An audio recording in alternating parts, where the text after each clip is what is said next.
Today, I'm going to give you a full cruise ship tour of the world's newest cruise ship, the Carnival Jubilee. This ship was launched in November of 2023, cost $1 billion to build, holds 6,300 passengers at full capacity, 1,700 crew on board, and is the third ship in Carnival's XL class series. This ship also has 19 decks, as well as the first roller coaster at sea. Starting from the highest deck on board the Carnival Jubilee, we have Loft 19. This is an extension of the adults only area, the Serenity deck. Now this area, in order to access it, it is not free unless you happen to be staying in an XL class suite on board this ship. However, if you want to lounge around and hang out and have a good time over here, it'll cost anywhere between $250 a day if we're in port or $500 a day if we are at sea, because you have to purchase one of these cabanas. If you want it for the entire week, it will set you back about $2,500. Just below Loft 19 on deck 18 in the forward or front part of the ship, we have the Serenity deck. Now this place is accessible to anyone over the age of 16. It's pretty much open 24 hours a day. However, as far as it being operational with the bar open, it's typically from sun up to sundown. There's plenty of lounging areas and you can hang out here all day without having to deal with any kids yelling and screaming. Directly across the adults only area toward the back or aft of the Carnival Jubilee, we have the kids zone, the ultimate playground. Here there is a basketball court. They often have basketball tournaments and they have soccer that you can play there from time to time. There's a ropes course. There is some lounging areas as well. Toward the back of the ship, you have a mini golf course, you have a water park called the Waterworks, and you also have the first roller coaster at sea, Bolt. Now to ride Bolt, you do have to pay. It is $15. However, that does include 3 times around the track. As we work our way to the middle or midship, we do have to drop down one deck to deck 17. Now this whole area is circulating around one of the most popular areas on board,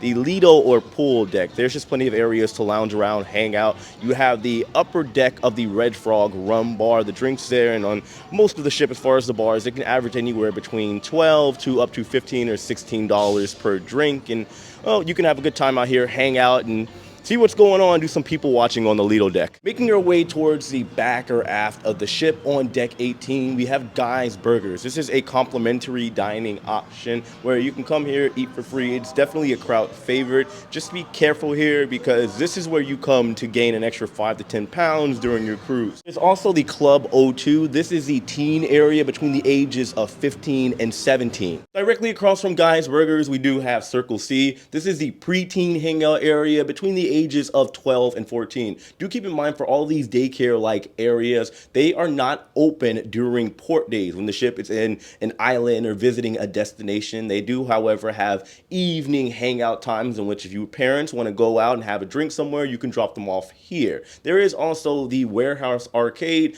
where the kids can come play video games of all different kinds. As far as the pricing, it can range anywhere between $1.50 to $5 per game. Just be careful because obviously those prices can add up very, very quickly. On the outside areas of deck 17, from midship to the back or aft of the ship, you do have plenty of lounging areas. The left side is used as a designated smoking area. The right side is just general lounging, as well as the back area of deck 17. It's also used for lounging. On deck 16 midship, we have what is arguably one of the most popular places on board any cruise ship. This is the Lido or pool deck. This place is open from sun up to sundown. The pools specifically are open till about midnight, so you can come here, hang out, lounge around, jump in the hot tub if you want. There's also, of course, towel service. They have the Red Frog rum bar. They also have the Iguana Cantina. They are available for breakfast and lunch. The breakfast is pretty addicting. They do have some pretty nice breakfast burritos over there. There's also the Seafood Shack, as well as other options like Time Fries. You also have the Steam Dream and Mad Sizzle Eatery. However, do keep in mind that these are not complimentary dining options. When it comes to the Seafood Shack, as well as the other restaurants in this particular area, you can pay anywhere between $10 to up to $50, depending if you want some seafood or if you want pot stickers, anything of that nature. Just past the pool deck on deck 16, as we get to the mid and the back or aft of the ship, we do have the Lido Marketplace. This is the complimentary buffet area. They do serve breakfast, lunch, and dinner. I do also have to add that here it's never really that busy because there are so many other eateries on board. So you can come here, dine if you want a quick meal, if you have to get to a show or some other festivity on board the ship. All the way in the back or aft of deck 16, we have the Tides Bar. There's a pool here, as well as 2 hot tubs and another crowd favorite as far as the eatery here on board, Shaq's Big Chicken. Now, this location is available for breakfast and lunch. It closes at 5. But like I said, just with the other places, be careful because you can end up coming here a lot. It's very addicting chicken. It's absolutely delicious, especially with the Shack sauce, and it is, of course, complimentary. Oh yeah, I forgot. This is also one of the main areas for you to get some ice cream. It is open from 11 a.m. until midnight. Decks 9 through 15 are all passenger cabins of all styles and types. However, on decks 4, 5, 9, and 15, on this ship, they do have ironing rooms, which do indeed come in handy, as you could imagine. But we are going to continue here on deck 8, starting with the area known as the watering hole towards the back or aft of the ship. Once you go inside, you also have the summer landing area. You have the Pig and Anchor, which is a complimentary dining option. You have the Heroes Tribute Lounge for all of the fallen heroes and those in service. Thank you for your service, by the way. It is just a nice big area where you can come and hang out. There's plenty of pools and, of course, plenty of lounging areas. There's also another ice cream dispenser here, as well as the Carnival store where you can get all of your Carnival Cruise Line memorabilia and merchandise. Just before the summer landing area, as we make our way to midship here on deck 8, you do have the customer service or guest service area. Now, usually on most cruise ships, they'll typically have this area more so centered somewhere on the cruise ship. So it is a little different. And of course, for those diamond and platinum guests, those high-ranking loyalty members, there is a separate line for you as well. Here at deck 8 midship, we do have the shores area. On its previous ship, the sister ship of the Carnival Jubilee, the Carnival Celebration, this area is known as 820 Biscayne. On that particular ship, it's like a Miami-style area. However, here, it's more of like a beachy vibe going on here. Now, over in this area, you do have 2 specialty dining options. You have Cucina del Capitano, which is an Italian option, as well as Rudy Seagrill. Both of these are not complimentary. They typically cost anywhere between $45 to $50 to dine here before all the taxes and fees. Over in the shores area, you do have the boardwalk area. There's a smoking lounge here. You have the marina bar, which is on the inside and outside of this particular ship near the smoking area. You also have the pizza place here known as the Coastal Slice. Now, this area is open for you to dine at between the hours of 9 a.m. up until 4 a.m. You also have the Beach Bun Sandwich Shop and plenty of lounging areas. Do keep in mind, though, this is a very popular area on board, and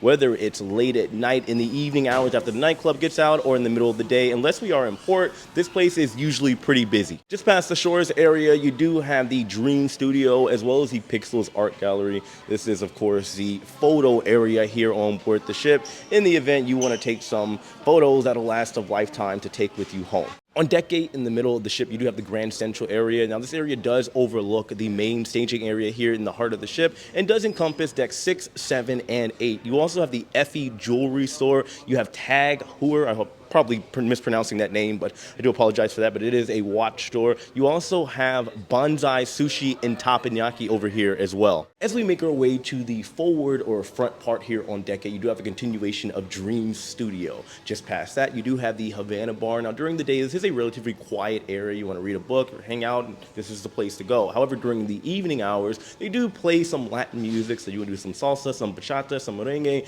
This is the place to go. Just across from that, you do have Shebang. This is a Chinese Mexican venue that is complimentary. However, you do have to make a reservation. The food here is delicious. And as far as the Havana area, it's not just the bar. There is also the Havana Suites that is attached to this area. I don't have access to it currently right now. However, if you want to check it out, I do have a full tour of this area. I will pin it right up here if you want to see it. On deck 7, in the very most forward or front part of the ship, you do have the Jubilee Theater. However, it does encompass both decks 7 and 6. Here you can see all types of production shows. They have Family Feud, Love and Marriage, all types of events throughout the day. Just next to the Jubilee Theater, you do have the Jubilee Casino. It is absolutely massive. They have one portion that is dedicated as a smoking area. However, the rest of it is non-smoking, but I will say that this area in particular, whenever we are not in port because it is closed when we are visiting any of the destinations, this is by far going to be one of the busiest areas during the evening hour that you will see when it comes to a casino on any cruise ship. Just outside of the Jubilee Jubilee Casino, you do have the Grand View Bar.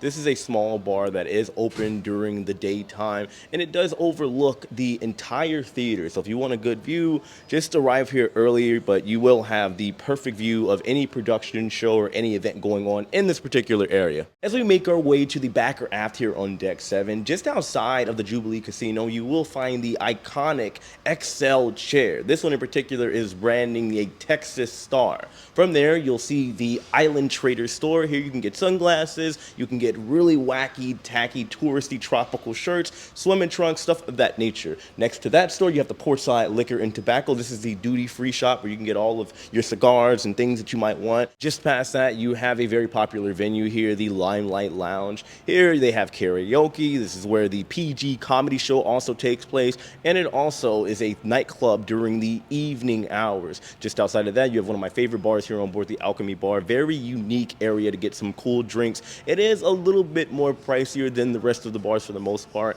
Not by too much. Usually the drinks on average will be anywhere from $16 up to $20, but it is a popular place nonetheless, and the drinks are absolutely delicious. Just past the Alchemy Bar, there is plenty of lounging areas. From there, you have the Fahrenheit 555 Steakhouse. It is $50 to eat there, but it is one of my favorite options to eat as far as a specialty dining option. Just past the steakhouse, we do have Park West. This is the art auction gallery, and from there, in the very back of the ship, we have the Pacific Restaurant. Now, this is a main dining option. It is complimentary. You just have to reserve your table, and this is where you go. On Deck 6, starting from the Ave, you have a continuation of the Pacific Restaurant, the main dining area. From there, you have the Carnival Kitchen. You do have to pay. It's not complimentary. There's some really cool stairs on the way down from Deck 7 to Deck 6. After that, you have Emerald's Bistro. You can dine over there. Next to Emerald's, you do have the Drinks PhD Bar. Now, on the other sister ships in this class, the XL series, they go by other names. On the Celebration, it is Latitudes, and on the Mardi Gras, it is the Fortune Teller Bar. They do have music every now and then here because this is a Texas themed style ship. They do have cowboys singing country music over in this particular area,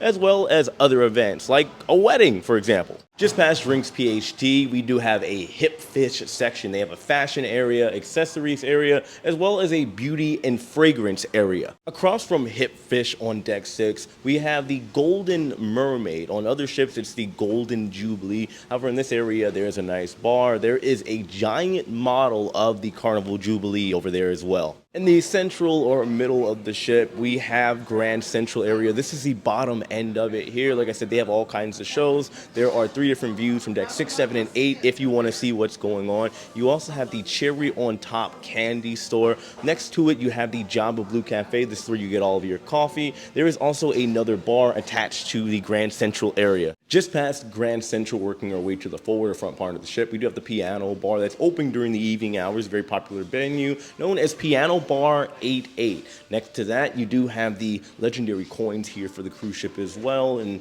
beside that, you have the very famous Punchliner Comedy Club, where you can see 18 and up comedy. Very good venue, and of course, you can have some laughs. In the very forward or front of Deck 6, you do have the Fitness Club. It is open from 6 a.m. until 10 p.m. They also have a yoga room in there. Next to that, or directly across, they also have the Cloud9 Spa Salon and Thermal Suite. Deck 5, there are more staterooms. However, it is somewhat of a special type of stateroom area. The Cove Cabins. People that are staying in those areas often do have a quick access over to the Thermal Suites area. You can't access it over on Deck 6. However, there is a quick access door over on Deck 5. There's also the chef's table on Deck 5 as you work your way down to Deck 4. The only things really here, there are of course more staterooms, but it's more so the family area. You do have Camp Ocean for kids that are under the age of 1 all the way up until 11. This is one of the few places as far as the daycare-like areas that is indeed open even during port days whenever we're visiting an island or a destination. There is also the family harbor area for all those families that are staying in these lower decks if they want to kind of hang out and eat some food, snacks, and just be in that specific area. Finally, on Deck 3, you do have the medical center as well. And that is going to do it for my cruise ship tour. I hope you guys enjoyed this video, got some value out of it. If you have any questions, comments, concerns, let me know in the comment section below. Hit that like button on your way out. Subscribe if you haven't already. And as usual, I love and appreciate every single one of you. I'll see you later. Take it easy.